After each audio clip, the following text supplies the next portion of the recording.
പറഞ്ഞേ ഹല്ലേലൂയ. വലിയൊരു അത്ഭുതം ഈ നാളിൽ അണക്കരയിൽ ദൈവം ചെയ്തു. വായിക്കുമ്പോൾ ശ്രദ്ധിച്ചു കേട്ടോണേ. ഈശോയ്ക്ക് മഹത്വം. എൻ്റെ പേര് നിഷ. തൃശ്ശൂരിനടുത്ത് ഒല്ലൂരിലാണ് എൻ്റെ വീട്. ഒരു വർഷം മുമ്പ് കഠിനമായ ഉദരവേദനയെ തുടർന്ന് നടത്തിയ സ്കാനിങ്ങിൽ എൻ്റെ ഗർഭാശയത്തിൽ 3 മാസം പ്രായമുള്ള കുഞ്ഞിൻ്റെ വലുപ്പത്തിൽ ഒരു മുഴയുള്ളതായിക്കൊണ്ട് പ്രസവം. വലിയ സംഭവമാണ്. ഈ മകളുടെ വലിയ സഹനം, വലിയൊരു പ്രശ്നം. ഇവളുടെ ചെറുപ്പക്കാരത്തി മകളാണ്. ഈ മകളുടെ യൂട്രസിലൊരു മുഴ, 3 മാസം വളർന്ന ഒരു ശിശുവിൻ്റെ വലിപ്പത്തിലൊരു മുഴ. 1 മാസത്തിന് ശേഷം സ്കാൻ ചെയ്തപ്പോൾ റിസൾട്ട് അത് തന്നെയായിരുന്നു. ആ മുഴ ക്യാൻസറാകാൻ സാധ്യതയുണ്ടെന്ന് ഡോക്ടർ പറഞ്ഞു ഒന്നെങ്കിൽ ഗർഭാശയം മുഴുവനോടെ നീക്കം ചെയ്യണം, അല്ലെങ്കിൽ ഇത് എടുത്തു മാറ്റണം. അല്ലാതെ അത് മാറില്ല. അത് തന്നെ എടുക്കാൻ പറ്റാതെ എടുത്ത് കളയാൻ പറ്റില്ല. മിക്കവാറും അത് മുഴുവനോടെ കളയണം. അപ്രകാരം 3 മാസത്തിനിടയിൽ 3 തവണ സ്കാൻ ചെയ്തപ്പോഴും ഫലം ആദ്യത്തേത് തന്നെയായിരുന്നു. തുടർന്ന് ഞങ്ങൾ പ്രഗത്ഭരായ ഡോക്ടർമാരെ എല്ലാം പോയി കണ്ടു. എല്ലാവരും പറഞ്ഞത് എത്രയും വേഗം ഓപ്പറേഷൻ ചെയ്യണമെന്നായിരുന്നു. ഓപ്പറേഷൻ ചെയ്ത് ഗർഭാശയം എടുത്ത് കളയണം. എങ്കിലും ഞങ്ങൾക്ക് ഡോക്ടർമാരെക്കാൾ വിശ്വാസം രോഗികളെ ദൈവവചനം കൊണ്ട് സുഖപ്പെടുത്തുന്ന യേശുവിലായിരുന്നു. അവർ പറയുകയാണ്, ഞങ്ങൾക്ക് വിശ്വാസം യേശു ക്രിസ്തുവിലായിരുന്നു. അതാണ് വേണ്ടത്. ശ്രദ്ധ പറഞ്ഞേ ഹല്ലേലൂയ. തൊട്ടടുത്ത ആദ്യ ശനിയാഴ്ച അണക്കര മരീനിലെ കൃപാഭിഷേകം കൺവെൻഷനിൽ ഞങ്ങൾ പങ്കെടുക്കാൻ പോയി. പ്രത്യേകമായി മാതാവിൻ്റെ മധ്യസ്ഥത തേടി ഞങ്ങൾ പ്രാർത്ഥിച്ചു. ദിവികാരനെ ആരാധനയിലും കുർബാനയിലും ഒക്കെ ഞങ്ങൾ ഈ പ്രശ്നം സമർപ്പിച്ചു. ദിവികാരനെ ആരാധന സമയത്ത് ബന്ധന പ്രാർത്ഥന നടത്തിയ സമയത്ത് അച്ഛൻ ഉദരസംബന്ധമായ രോഗങ്ങളെ ബന്ധിക്കുന്നുവെന്ന് പ്രാർത്ഥിച്ചപ്പോൾ ഞാൻ വലിയ വിശ്വാസത്തോടെ സ്തുതിച്ച് പ്രാർത്ഥിക്കുകയും പെട്ടെന്നുണ്ടായ ആത്മീയ പ്രചോദനത്താൽ എൻ്റെ വയറ്റിൽ 3 തവണ കുരിശു വരച്ച് ഈശോയ്ക്ക് നന്ദി പറയുകയും ചെയ്തു. എൻ്റെ ഈശോ എന്നെ തൊട്ട് സുഖപ്പെടുത്തിയ നിമിഷം ആയിരുന്നു അത്. 2 ദിവസം കഴിഞ്ഞ് ഹോസ്പിറ്റലിൽ പോയി സ്കാൻ ചെയ്തപ്പോൾ എൻ്റെ ഗർഭപാത്രത്തിലെ മുഴ അപ്രത്യക്ഷമായിരിക്കുന്നതായിട്ട് ഡോക്ടർമാർ പറഞ്ഞു. സ്കാനിങ് റിപ്പോർട്ട് കണ്ട് ഡോക്ടർക്ക് അത് വിശ്വസിക്കാനായില്ല. കാരണം അതിന് മുമ്പുള്ള 3 സ്കാനിങ്ങിലും ഉണ്ടായിരുന്ന മുഴ ഈശോ അത്ഭുതകരമായി എടുത്തു മാറ്റിയിരുന്നു. ദൈവം മക്കളെ, അച്ഛനെ ശുശ്രൂഷ ചെയ്യുന്നതിൻ്റെ കാരണം ദൈവം ഉള്ളതുകൊണ്ട് മാത്രം. ഞാൻ വിശ്വസിക്കുന്നത് സത്യമായതുകൊണ്ട് മാത്രമാണ് വീണ്ടും വീണ്ടും കർത്താവിൻ്റെ വചനം പ്രസംഗിച്ചുകൊണ്ടിരിക്കുന്നത്. അത്ഭുതം പറയുകയാണേ. ഡോക്ടർമാർ അത്ഭുതപ്പെട്ടു. അപ്രത്യക്ഷമായി. അങ്ങനെ സംഭവമില്ല. മിറക്കിൾ. ദൈവം തന്റെ ദാസിയുടെ താഴ്മയെ കടാക്ഷിച്ചു. ദൈവം തന്റെ ദാസിയുടെ താഴ്മയെ കടാക്ഷിച്ചു. കുറ്റം പറഞ്ഞു, പരദൂഷണവും വേണ്ടാത്തെല്ലാം കാണുകയും കേൾക്കുകയും വാട്സപ്പും ഫേസ്ബുക്കും ലോകവും ഒക്കെയാണ് ശരി എന്ന് കരുതി പോകുന്ന ജീവിതങ്ങൾ നന്ന കേൾക്കുമ്പോൾ രസം തോന്നും. പക്ഷേ നമ്മൾ വഴിതെറ്റിക്കുന്ന വിളക്കുകളാണതെല്ലാം. വഴിതെറ്റിക്കുന്ന ഒരുപാട് വഴിവിളക്കുകളുള്ള സ്ഥലമാണിത്, ദേശമാണ്, നമ്മുടെ നാടല്ലാതെ ലോകം മുഴുവനത് ഒരു വഴി വിളക്ക് മാത്രമേ ഉള്ളൂ ശരിക്കും വഴിതെറ്റിക്കാത്തത്. കർത്താവായ ഈശോ മിശിഹായാകുന്ന ഒരേ ഒരു വിളക്ക്, ഒരേ ഒരു പ്രകാശം മാത്രമേ ഉള്ളൂ നമുക്ക് വഴിതെറ്റിക്കാത്തത്. ബാക്കിയെല്ലാം വഴിതെറ്റിക്കുന്ന വിളക്കുകളാണ്. കൈയടിച്ച് കർത്താവ് നന്ദി പറഞ്ഞേ ഹല്ലേലൂയ. 2 കരം പറഞ്ഞ ഹല്ലേലൂയ. യോഹന്നാൻ 8:10 ഞാൻ ലോകത്തിൻ്റെ പ്രകാശമാണ്, എന്നെ അനുഗമിക്കുന്നവൻ അന്ധകാരത്തിൽ നടക്കുകയില്ല, അവന് ജീവൻ്റെ പ്രകാശം ഉണ്ടാകും. ഈശോയെ നീ അനുഗമിക്കുക. വർഷങ്ങളായി നമ്മൾ ക്രിസ്ത്യാനികളൊക്കെ ആയിട്ടും പലരും നിൽക്കുന്നിടത്ത് തന്നെയാണ് നിൽക്കുന്നത്. തുടങ്ങിയെടുത്ത് തന്നെയാണ്. ചിലരൊക്കെ തുടങ്ങിയെടുത്ത് പുറകോട്ട് പോയിട്ടേ ഉള്ളൂ. ചുരുക്കം ആളുകളെ തുടങ്ങിയെടുത്ത് അല്പം മുന്നോട്ട് നീങ്ങിയിട്ടുള്ളൂ. മുന്നോട്ട് പോയത് എളിമയുള്ളവർ മാത്രം. അഹങ്കാരികളെല്ലാം. ആദ്യം ഉണ്ടായിരുന്ന വിശുദ്ധി ഇപ്പോൾ ഉണ്ടോ? ആദ്യം ഉണ്ടായിരുന്ന വിശ്വാസം ഇപ്പോൾ ഉണ്ടോ? ആദ്യം ഉണ്ടായിരുന്ന വചനത്തോടുള്ള ബന്ധം ഇപ്പോൾ ഉണ്ടോ? ആദ്യമുണ്ടായിരുന്ന നാവിൻ്റെ നിയന്ത്രണം ഇപ്പോൾ ഉണ്ടോ? ആദ്യമുണ്ടായിരുന്ന ദൈവസ്നേഹം ഇപ്പോഴും ഉണ്ടോ? ആദ്യമുണ്ടായിരുന്ന സഹനശക്തി ഇപ്പോഴും ഉണ്ടോ? ആദ്യമുണ്ടായിരുന്ന തീഷ്ണത ഇപ്പോഴും ഉണ്ടോ? ആദ്യം ഉണ്ടായിരുന്നു ദൈവത്തോടുള്ള ഒരു ബന്ധമില്ലായിരുന്നു. A deep friendship with Jesus of Nazareth. Where is that? ഇപ്പം അതുണ്ടോ? ചിന്തിച്ച് നോക്കുക. പുറകോട്ട് പോയോ മുന്നോട്ട് പോയോ? ഞങ്ങൾക്കിൽ ഈ ട്രിവാൻഡ്രത്ത് അനന്തപുരി കൺവെൻഷൻ നടത്തുകയായിരുന്നു 2 വർഷം മുമ്പ്. അപ്പോൾ ഒരു ദിവസം രോഗികൾക്ക് വേണ്ടി പ്രാർത്ഥന തീരുമാനിച്ചു. അപ്പോൾ ഒരുപാട് ഒരു 10,000-ലധികം ആളുകൾ വന്ന് പ്രാർത്ഥിച്ചു. പ്രാർത്ഥനയിലേക്ക് ഞാൻ ശരിക്കും മടുത്തു, ടയേർഡായി. അപ്പോൾ റൂമിലൊന്ന് പോയിട്ട് നേരെ വന്ന് സ്റ്റേജിൽ കയറി ശുശ്രൂഷ തുടങ്ങണം. അപ്പോൾ ഞാൻ പോകാൻ വേണ്ടി പെട്ടെന്ന് ഞാൻ ശുശ്രൂഷ എന്നെ കൊണ്ടുപോകാൻ പറഞ്ഞു. അപ്പോൾ അവർ വണ്ടി റെഡിയാക്കി ഞാൻ വണ്ടിയിൽ പോയി കയറി. അപ്പോഴത്തേക്കും വണ്ടിക്ക് ചുറ്റും കുറേ ആൾക്കാർ നിൽപ്പുണ്ട്. അപ്പോൾ ഞാനിങ്ങനെ ഇച്ചിരി വണ്ടി മുന്നോട്ട് നീങ്ങിയപ്പോഴത്തേക്കും ഒരു മനുഷ്യൻ തൻ്റെ മകനെ ഇങ്ങനെ ഉയർത്തിപ്പിടിച്ച് കരയുക, വാവിട്ട് കരയും. ആ കൊച്ചിൻ്റെ മുഖത്തോട്ട് നോക്കിയപ്പോൾ വല്ലാതെ ഒരു രോഗം, എന്തോ സോറിയാസിസ് അല്ല, സ്കിൻ ഡിസീസ്, ഇങ്ങനെ ദേഹം പൊള്ളിയ പോലെ, മുഴുവങ്ങനെ തീ പിടിച്ച പോലത്തെ മുഖം മുഴുവൻ വെച്ചിട്ട്. അപ്പം ഞാൻ വണ്ടി മുന്നോട്ട് നീക്കിയെങ്കിലും ഈ കൊച്ചിൻ്റെ കണ്ട പെട്ടെന്ന് പരിശുദ്ധാത്മ നിർത്താൻ പറഞ്ഞു. ഞാൻ വണ്ടി നിർത്താൻ പറഞ്ഞു. അപ്പം ഞാൻ ഗ്ലാസ് തുറന്നിട്ട് യേശുവിൻ്റെ നാമത്തിൽ ബന്ധിക്കുന്നു. തൊടാൻ പറ്റത്തില്ല, മൊത്തം ഇങ്ങനെ ഒരു അഴുകിയ പോലത്തെ യേശു നാമത്തിൽ. ഞാൻ ഓർക്കൊന്നുമില്ല, അവർ പറഞ്ഞ ഇതെല്ലാം ഞാനൊക്കെ വിട്ടുപോയി. അതിനുശേഷം എൻ്റെ മുറിയിൽ പോയിട്ട് ഞാൻ തിരിച്ച് പോയി ശുശ്രൂഷ ചെയ്തു. പിന്നീട് ഇവരെനിക്കൊരു സാക്ഷി എഴുതി തന്നു. കേട്ടപ്പോൾ ഞാൻ ഭയന്നു പോയി, ദൈവത്തിന് നന്ദിയും പറഞ്ഞു. മനുഷ്യരുടെ വിശ്വാസം, എളിമയിലോർക്കേ വിശ്വാസമുള്ളൂ. വിശ്വാസമുള്ളവൻ ദൈവത്തെ കൊട്ടപ്പടി മേടിച്ചുകൊണ്ട് പോകും. Praise the Lord. അനുഗ്രഹം വാരിക്കോരിക്കൊണ്ട് പോകും വിശ്വാസമുള്ളവൻ. അത് അവനെ മാത്രമേ വെളിപ്പെട്ട് കിട്ടുള്ളൂ. എളിമ ഉണ്ടെങ്കിൽ വിശ്വാസം ഉണ്ടാവുള്ളൂ, എളിമയില്ലാത്ത വിശ്വാസം ഉണ്ടാകത്തില്ല. വിശ്വാസം ദൂരെ കാണാപ്പാടം പഠിച്ചാലും തിയറി മുഴുവൻ പഠിച്ച് കിട്ടും. അത് ബുദ്ധിയിലുള്ള വിശ്വാസം, ഹൃദയത്തിലുള്ള വിശ്വാസമല്ല. ഇവർ പറയുകയെന്ന് വെച്ചാൽ ഞങ്ങളുടെ കുട്ടിക്ക് രോഗം കുറേ നാളുകളായിട്ട് തുടങ്ങി. ഒരു പ്രത്യേകതരം രോഗം, ദേഹം കൊമളച്ച് ദേഹം, കൊച്ച് ഭയങ്കര വേദന. കൊണ്ട് 6 മാസത്തോളം ചികിത്സ നടത്തി ഭേദമായില്ല. കൊച്ചിനൊന്നും ചെയ്യാൻ പറ്റത്തില്ല, അത്ര പ്രശ്നമായി. രാത്രി ഒരു 2 മണി 3 മണിയാകുമ്പോൾ കുഞ്ഞ് എഴുന്നേറ്റും വാവിട്ടും കാറും, ഒരു രക്ഷയ്ക്കും ഉറങ്ങത്തില്ല. പലപ്പോഴും മരുന്ന് കൊടുത്താണ് കുഞ്ഞ് ഉറക്കിക്കൊണ്ടിരുന്നത്, അല്ല ഉറങ്ങുക പോലും ഇല്ല. മരുന്ന് കൊടുത്താൽ പോലും രാത്രി ഒരു 3 മണിയാകുമ്പോഴത്തേക്ക് എഴുന്നേറ്റിട്ട് പിന്നെ നിലവിളിയാണ്, ദേഹം പൊട്ടിക്കേറി, ഇങ്ങനെ ഒരു രക്ഷയില്ല. അപ്പം ഈ മനുഷ്യൻ പറഞ്ഞൊരു കാര്യമുണ്ട്. അന്ന് അച്ഛനെ ആശ്രയിച്ച പെട്ടെന്ന് അദ്ദേഹത്തിൻ്റെ ഭാര്യയും കൂടെ ഉണ്ട്. കുഞ്ഞ് ഞങ്ങൾക്ക് പെട്ടെന്ന് സുഗന്ധ അഭിഷേകം ഇങ്ങനെ ഉണ്ടായി. നല്ലൊരു സുഗന്ധം, റസപ്പൂവിൻ്റെ പോലത്തെ സ്മെല്ലിങ്ങിൻ്റെ മുഖത്തോട്ടാണ് ഞാൻ ഇരിക്കുന്നത്. അന്ന് ഞങ്ങൾ വീട്ടിൽ കൊണ്ടുപോയി കുഞ്ഞിനെ കിടത്തി. അന്ന് ഞങ്ങൾ മരുന്ന് കൊടുത്തില്ല. പക്ഷെ മരുന്ന് കൊടുത്താലും രാത്രി കിടന്ന് കരഞ്ഞ് എഴുന്നേക്കും. പക്ഷേ 3 മണിയായപ്പോൾ കൊച്ച് എഴുന്നേറ്റ് കരയുന്നില്ല. ഞങ്ങൾ ചെന്ന് മുറി കയറി നോക്കുമ്പോണ്ടേ ഞങ്ങളുടെ കൊച്ചിൻ്റെ ശരീരത്തിലെ മുറിവുകളെല്ലാം സൗഖ്യപ്പെട്ടിരിക്കുന്നതായിട്ട് ഞങ്ങൾ കാണുകയാണ്. നമ്മുടെ ദൈവം ജീവിക്കാൻ ദൈവം മക്കളെ. പക്ഷെ അനുഭവിച്ചു എത്ര പേരുണ്ട്. പരിശുദ്ധ അമ്മ അനുഭവിച്ചു, യൗസേപ്പ് പിതാവ് അനുഭവിച്ചു, പൗലോസ്ലീഹ അനുഭവിച്ചു, പത്രോസ്ലീഹ അനുഭവിച്ചു, ഒരുപാട് വിശുദ്ധരനുഭവിച്ചു. നമ്മുടെ ഇടയിലും ഉണ്ട് ഒത്തിരി മക്കൾ അനുഭവിച്ചു. കാരണമുണ്ട്. കണ്ടുമുട്ടിയതിന് കാരണമുണ്ട്, കണ്ടുമുട്ടാത്തതിനും കാരണമുണ്ട്. അനുഭവങ്ങൾ സ്വന്തമാക്കിയതിന് കാരണമുണ്ട്, അനുഭവങ്ങൾ സ്വന്തമാക്കാത്തതിനും കാരണമുണ്ട്. 2 കരം എടുത്ത് പറഞ്ഞേ ഹല്ലേലൂയാ. 2 കരം എടുത്ത് പറഞ്ഞേ ഹല്ലേലൂയാ. വിശ്വ ആരാധന. എളുപ്പപ്പെടുക, എളിമ മാത്രമുള്ള വഴി. ഒരുപക്ഷെ നമ്മൾ 1000 വട്ടം കേൾക്കുന്ന വചനം ഇത്, പക്ഷേ അതല്ല. പഠിക്കേണ്ട വിഷയമല്ല എളിമ, അത് ജീവിക്കേണ്ട വിഷയമാണ് എളിമ. എളിമ ഒരിക്കലും പഠിച്ചിട്ട് കാര്യമൊന്നുമില്ലത്. അത് ചെയ്ത് കാണിക്കേണ്ട, ജീവിതവുമായിട്ട് ബന്ധമുള്ളതാണ് എളിമ.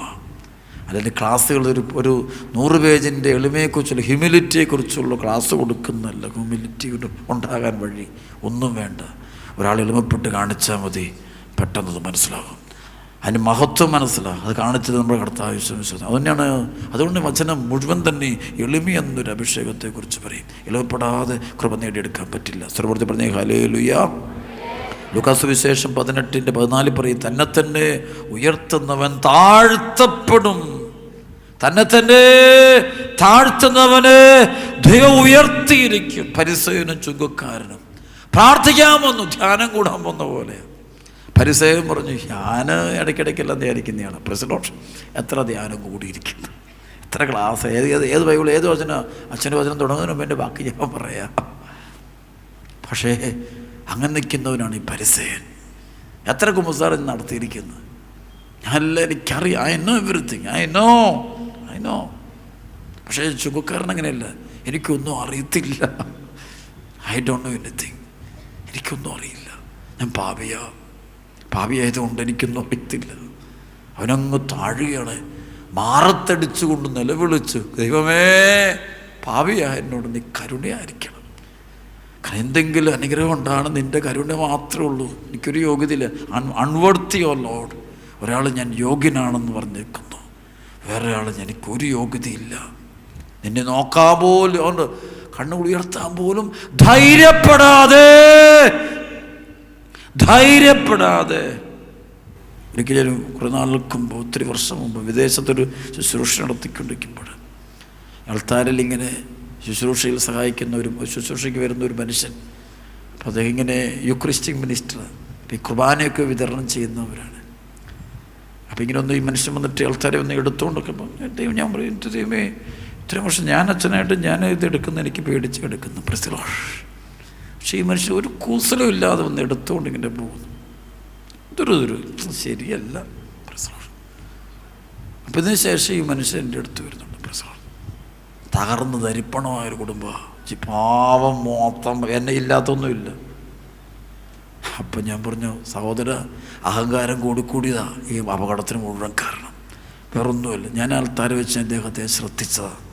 അപ്പോഴേ എനിക്ക് മനസ്സിലായി, എവിടെയോ തിന്മയ്ക്കകത്ത് കുളിച്ച് കിടക്കുന്നുകൊണ്ടാണ് ഇത്ര ധൈര്യം കാണിക്കുന്നത്. ചിലപ്പോൾ സഭയെയും വിശ്വാസത്തെയൊക്കെ പരിഹസിക്കുന്ന പല ആളുകളെക്കുറിച്ച് പഠിച്ചിട്ടുണ്ട്. ഒരുപാട് തിന്മയെ കഴിയുന്നതുകൊണ്ടാണ് ഇത്ര ധൈര്യം കാണിക്കുന്നത്. ഹല്ലേലൂയാ. യൂദാസ് ഈശോയെ ഒറ്റിക്കൊടുക്കുന്നത് അവൻ്റെ അഹങ്കാരം കൊണ്ട്, ധൈര്യമാണ്. ആരെ വേണം ഒറ്റിക്കൊടുക്കുക? ഞാൻ തരാം. സഭയെ ഒറ്റിക്കൊടുക്കണം. I am ready. എവിടെ ആരെ ഒറ്റണം, ആരെ ചതിക്കണം, അപ്പനെ വഞ്ചിക്കണം, ഒരു പേടിയില്ല. അഹങ്കാരം. ഭാര്യയെ വഞ്ചിക്കണോ, ഭർത്താവിനെ വഞ്ചിക്കണോ, ധൈര്യം. അഹങ്കാരമാണ്. That's only because of pride. നമ്മുടെ പ്രൈഡ് കയറിയ പിന്നെ ഉണ്ടല്ലോ, അതിന് വേറെ എത്ര മുഖങ്ങളുണ്ടെന്ന് നമുക്ക് പറയാൻ പറ്റില്ല. പിശാചിന് എത്ര മുഖമുണ്ടെന്ന് ചോദിച്ചാൽ അത് ഏറ്റവും നല്ല മുഖം അത് കാണിക്കുന്ന മാലാഖയുടെ മുഖമാണ്. അതുകൊണ്ടാണ് പൗലോസ്ലീഹ പറയുന്നത്, പിശാച് പോലും ദൈവദൂതൻ്റെ വേഷം കെട്ടാറുണ്ടല്ലോ. സർവ്വത്തിൽ പറഞ്ഞേ ഹല്ലേലൂയാ. നമ്മുടെ ഇടയിലൊക്കെ ചില മാലാഖമാരെ പോലെ നടക്കുന്ന ഒത്തിരി ആളുകളെ കണ്ടിട്ട്, പുറമേ നോക്കി നല്ല രസമാണ്, ബ്യൂട്ടിഫുൾ, സോ ഹാൻസം, ഭയങ്കര രസകരമായ എല്ലാം ബിഹേവിയറും എല്ലാം സൂപ്പർ മാലാഖമാരെ പോലെ നടക്കുന്ന പിശാചുക്കൾ പറയും. നല്ല കാര്യങ്ങളൊക്കെ പറയുന്നത്. പക്ഷേ അത് ഈശോ പറയുന്നുണ്ടല്ലോ, കള്ളപ്രവാചകന്മാരെ കുറിച്ച് പറയുമ്പോൾ, ആടുകളുടെ വേഷത്തിൽ വരുന്ന വ്യാജ പ്രവാചകന്മാരെ സൂക്ഷിച്ചു. അവർ ഉള്ളിലെ കടിച്ചു കീറുന്ന ചെന്നായ്ക്കളാണ്. ചെന്നായ ഉള്ളിലിരിക്കുന്നത് കടിച്ചു കീറാനുള്ള, നശിപ്പിച്ചു കളയാനുള്ള ചിന്തയാണ്. പക്ഷെ പുറമേ നല്ല. ഇതെല്ലാം പ്രൈഡിൻ്റെ ഫലമാണ്. ഇവിടെ പരിസേനം അങ്ങനെ നിൽക്കുന്നത്. അവൻ പുറമേ നല്ല ഡീസൻ്റാണ്, നല്ല മെടുക്കനാണ്, ഒരു കുഴപ്പമില്ല. പക്ഷേ അതിൻ്റെ പെരുമാറ്റം എന്തൊരു എളിമയാണ്. മുട്ടുകുത്തി പ്രാർത്ഥിച്ച്. ഇവിടെ ചുങ്കക്കാരൻ മുട്ടൊന്നും കുത്തിയിട്ടില്ല, പള്ളി പോലും കയറിയിട്ടില്ല. അവന് വാനവാതൊക്കെ നിൽക്കുന്ന ചുങ്കക്കാരൻ. മറ്റേ മുട്ടുകുത്തി ദൈവത്തിന് നന്ദി പറഞ്ഞ് നല്ല ക്രമമായിട്ടാണ് അവൻ്റെ ആ മാമൂലുകൾ അവൻ പാലിക്കുന്നത്. പക്ഷേ ദൈവം അവനോട് കരുണ കാണിച്ചായിട്ട് പറയുന്നില്ല, നീതീകരിച്ചായിട്ട് പറയുന്നില്ല. അതുകൊണ്ട് അവിടെ എളിമ കാണിച്ചത് ചുങ്കക്കാരനാണ്. അവൻ തിരികെ പോകുമ്പോൾ ഫരിസേയനേക്കാൾ നീതീകരിക്കപ്പെട്ടവനായിട്ട് മടങ്ങി. തന്നെത്താൻ ഉയർത്തുന്നവൻ താഴ്ത്തപ്പെടും, തന്നെത്താൻ താഴ്ത്തുന്നവനെ ദൈവം ഉയർത്തും. രണ്ട് കരം ഉയർത്തി പറഞ്ഞേ ഹല്ലേലൂയാ. ശബ്ദം ഉയർത്തി പറഞ്ഞേ ഹല്ലേലൂയാ. ഞാൻ പലപ്പോഴും കാണാറുണ്ട്, ഈ നാളുകളിൽ കേരളത്തിൽ പലയിടങ്ങളിലും വലിയ കോടീശ്വരന്മാർക്ക് പണി കിട്ടിയിട്ടുണ്ട്. ലക്ഷങ്ങൾ കോടികളുടെ കടം കയറി പണി കിട്ടി, ഒത്തിരി പണി കിട്ടി. ചില ദേശത്ത് ചെല്ലുമ്പോൾ സ്ഥലവും ഞാൻ പറയില്ല, നൂറുകണക്കിന് ആൾ എൻ്റെ അടുത്ത് കരഞ്ഞുകൊണ്ട് എൻ്റെ വെച്ചാ 10 കോടി രൂപ കടം, 8 കോടി, 50 കോടി, 60 കോടി, 70, 80, 100, 200 കോടി എല്ലാം വീട് മുഴുവൻ പോയച്ച, മൊത്തം പോയച്ച. ആ കണ്ണുകൾ നോക്കും പറയാം, ഇത് മുഴുവൻ പോയിട്ടും അവന് ഒരു കാര്യം പോയിട്ടില്ല, അഹങ്കാരം പോയിട്ടില്ല. അതുകൊണ്ടാ അഹങ്കാരം വരുമ്പോൾ മുഴുവൻ പോകും. എനിക്കറിയാം നാട്ടിലെ ഒരു കുടുംബം എവിടെ എന്താ ഞാൻ കൂടുതൽ പറയില്ല. സ്ഥലപ്പെടുത്തി പറഞ്ഞ ഹല്ലേലൂയ. അപ്പോൾ ആ സ്ഥലത്ത് ഞാനോട്ട് ബന്ധമുള്ളൊരു സ്ഥലമാണ്. അപ്പം അവിടെ ഒരു മനുഷ്യന് ഒരു വീട് വെച്ച് കൊടുക്കാൻ വേണ്ടി അവിടുത്തെ ഞാൻ തന്നെ കേട്ടോ അച്ഛനായിരിക്കുന്ന കാലം വർഷങ്ങൾക്ക് മുമ്പ് വരെ പുറകെ നടക്കുന്നുണ്ട്. ആൾ തരുന്നില്ല. ഒരു പാവപ്പെട്ട മനുഷ്യൻ്റെ വീട് വെച്ചു. അവസാനം ഈ മനുഷ്യന് ഒരു 5 സെൻറ്റ് സ്ഥലം കാണിച്ചു. ആ സ്ഥലത്തൊന്നും പണിയാൻ മുഴുവൻ ഒരു പാറക്കെട്ട, ഒന്നും പണിയാൻ പറ്റില്ല. പുള്ളിക്ക് സ്വന്തമായിട്ടൊരു 10, 250, 300 ഏക്കർ സ്ഥലമുണ്ട്. പക്ഷേ ഇതിന് ശേഷം ഈ മനുഷ്യൻ മരിച്ചു പോകുന്നുണ്ട്. ഒരുപാട് ദുരന്തങ്ങൾ. ഇന്നാളുകൾ ഞാൻ ആ കുടുംബവുമായി ബന്ധപ്പെട്ട് അന്വേഷിച്ചപ്പോൾ എല്ലാം തീർന്നു. മക്കളെല്ലാം പ്രശ്നത്തിലായി, ഭൂമിയൊക്കെ പ്രശ്നമായി, അതെല്ലാം വിറ്റു. അതിന് ചുറ്റു കാണുന്ന വീടുകൾ പോലും വിറ്റു.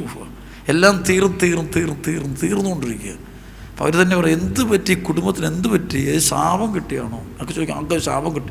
ശാപമൊന്നുമല്ല, ഒറ്റ കാര്യമുള്ളൂ, അഹങ്കാരം, പ്രൈഡാണ് പ്രശ്നം. അതാണല്ലോ ഈ ബാബേൽ ഗോപുരം തകർന്നു പോകാൻ കാരണം പ്രൈഡാണത്. ചില വീടൊക്കെ വെച്ച് കഴിയുമ്പോൾ, ചില മക്കളൊക്കെ ഉണ്ടായും, മക്കൾക്ക് നല്ല മാർക്കും റാങ്ക് ഹോൾഡേഴ്സൊക്കെ ആയി കഴിയുമ്പോൾ, സ്ഥാനമാനങ്ങൾ, പെട്ടെന്ന് ദൈവത്തെ മറക്കുന്നു. എന്നാലും അഹങ്കാരത്തെ പ്രത്യേകത ദൈവത്തെ മറക്കുന്നു. അതാണ് അഹങ്കാരം. എളിമയുള്ളവൻ ദൈവത്തെ ഓർക്കുന്നവൻ, എപ്പോഴും ദൈവത്തെ ഓർക്കുന്നവൻ ചുറ്റുമുള്ള പാവങ്ങൾ, വേദനിക്കുന്നവർ, മുറിവേറ്റവർ, ആരുമില്ലാത്തവൻ, ഭവനമില്ലാത്തവൻ, അവനൊക്കെ ഓർക്കുന്നവനാണ് ദൈവവിചാരമുള്ളവൻ. അഹങ്കാരി അത് നോക്കില്ല, അവനെ മാത്രമേ നോക്കുള്ളൂ.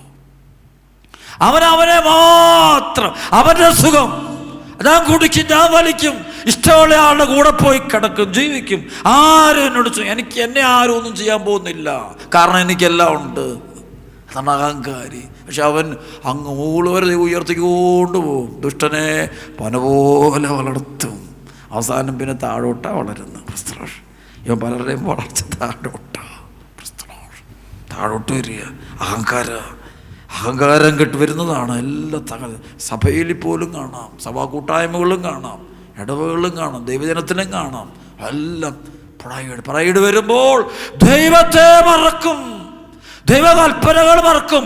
1-ാം പ്രമാണമൊക്കെ മറക്കുന്നേ. 2-ാം പ്രമാണം ഞാനാണ്, അല്ല ദൈവത്തിൻ്റെ നാമം വൃഥാ ഉപയോഗിക്കരുത്, മറക്കും. അത് ഞാനാണ് നിന്റെ ദൈവമായ കർത്താവ്, ഞാനല്ലാതെ മറ്റൊരു ദൈവം നിനക്ക്, അതൊക്കെ മറക്കും അവന്.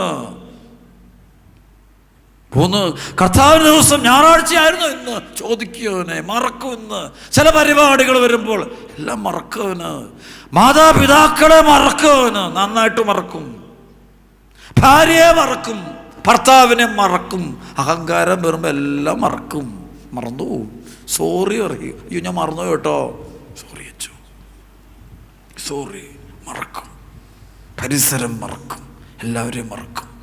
5-ാം പ്രമാണം കൊല്ലരുത്. ആ കുഞ്ഞിനെ അബോർട്ട് ചെയ്യാൻ പോകുന്ന സമയത്ത് ആ 5-ാം കൽപ്പന മറക്കുകയാണ്. ഇവൻ മറക്കുന്നത് കാരണം ദൈവത്തെ മറന്നു. അഹങ്കാരമാണ്. അഹങ്കാരം വന്നപ്പോൾ മറക്കാതിരിക്കാൻ പറ്റില്ല, തന്നെ മറന്നു. ആ ഒരു വിഷയം ചർച്ചയിലില്ല, ആ ഒരു വിഷയം മിണ്ടുപോലും ഇല്ല. IVF-നും ലോകത്തിൻ്റെ പുതിയ ശൈലികളിലുള്ള കുഞ്ഞുങ്ങളെ ഉണ്ടാക്കുന്ന കലാപരിപാടിക്കൊക്കെ പോകുമ്പോഴൊക്കെ ഉണ്ടല്ലോ, സഭയുടെ കൽപ്പനകളും വിശ്വാസമൊക്കെ അങ്ങ് മറന്നേക്കും. ഞങ്ങൾ വായിച്ചിട്ടില്ല, അറിഞ്ഞിട്ടൊന്നും, ഇതൊന്നും ഇങ്ങനെയൊക്കെ ഉണ്ടോ, അതിന് കുഴപ്പമുണ്ട്. അതൊന്നൊക്കെ മറക്കും. അതതിൻ്റെ സ്വഭാവമാണ്. യേശുവെ സ്തുതിക്കുന്നു. 6-ാം പ്രമാണം അവെല്ലാം അങ്ങനെ പ്രമാണം ഉണ്ടോ? വ്യഭിചരിക്കുമ്പോഴോ, ബ്ലൂ ഫിലിമുകൾ, മ്ലേച്ഛതകൾ, ഫോണോഗ്രാഫികൾ, ഇതിന് അഡിക്റ്റ്, അങ്ങനെ ഉണ്ടോ? അങ്ങനെ 6-ാം പ്രമാണം എങ്ങനെയാണ് ഉദ്ദേശിക്കുന്നത്? കേൾക്കാത്തതിനെ പോലെ കേൾക്കുന്ന കണക്ക്. ചിലപ്പോൾ ഞങ്ങളൊക്കെ ധ്യാനം നടത്തുമ്പോൾ ആദ്യമായിട്ട് കേൾക്കുന്നില്ല, ഇവനെല്ലാം അറിയാം, ബൈഹാട്ടാ. പക്ഷേ അവനങ്ങ് ബോധപൂർവ്വം അങ്ങ് കണ്ണടയ്ക്കേണ്ടടുത്ത് കണ്ണടയ്ക്കാതെ ദൈവദിനത്തെ അവനങ്ങ് കണ്ണടച്ചേക്കും. മറക്കാണ്. മദ്യപാനം, പുകവലി, മയക്കുമരുന്ന്, കഞ്ചാവ് എല്ലാം മറക്കുക. ദൈവത്തെ മൊത്തം അഹങ്കാര, പ്രൈഡാണ്. ഇത് കയറിക്കഴിഞ്ഞാൽ പിന്നെ ഉണ്ടല്ലോ അങ്ങ് ശൂന്യാകാശം വരെ പോയിട്ട് മൊത്തത്തോടെ അങ്ങ് പോരും. ദൈവമില്ലാതെ വളർച്ചയുള്ള എല്ലാം ഇപ്പം അങ്ങ് രക്ഷപ്പെട്ടു, അങ്ങ് കീഴടക്കി നിങ്ങൾ കരുതാൻ തുടങ്ങുമ്പോൾ അങ്ങ് പോവും. ലാസ്റ്റ് സംഭവത്തിൽ അങ്ങ് പോവേ, എവിടെയോ ഒരു കണക്ഷൻ വിട്ടുപോകും. ആ കരം അത് ദൈവത്തിൻ്റെ കരമില്ലല്ലോ, അതുകൊണ്ട് അത് മുഴുപ്പിക്കില്ല, തീർക്കില്ലത്. ഞാൻ ഭീഷണിപ്പെടുത്താനൊന്നുമല്ല. ഞാനും നിങ്ങളും ഈ ധ്യാനത്തിൽ വിടുതൽ കിട്ടണമെങ്കിൽ മിഖായേൽ മാലാഖയെ ദൈവം ഈ ദേശത്തയച്ച് ദുഷ്ടാരൂപികളെ ബന്ധിച്ച് നമ്മെ നമ്മുടെ കുടുംബങ്ങളെ മോചിപ്പിക്കണമെങ്കിൽ എളിമപ്പെടണം. വെറുതെ പറഞ്ഞാൽ പോരാ, തനിച്ചിരുന്ന് പ്രാർത്ഥിക്കണം. അങ്ങോട്ടും ഇങ്ങോട്ടും ചർച്ച ചെയ്യലല്ല ഇത്, ചർച്ച ചെയ്ത് കിട്ടും നല്ലത്. അത് പ്രവർത്തിച്ചാൽ മാത്രമേ എളിമയുടെ ഫലം കിട്ടുകയുള്ളൂ. അത് ജീവിക്കേണ്ട കാര്യമാണത്, ക്ലാസ്സല്ല ഇത് വേണ്ടത്. ജീവിതം എനിക്ക് തോന്നുന്നു വേണ്ടത് ഒരുപാട് ക്ലാസ്സുകളല്ല, കേട്ട വചനം അനുസരിച്ചാൽ മാത്രം മതി. ഉള്ളതും അനുസരിച്ച് ധാരാളം കേട്ടത്. അതുകൊണ്ട് നമുക്ക് തുറന്ന മനസ്സോടെ എളിമപ്പെടാൻ തയ്യാറാകാം.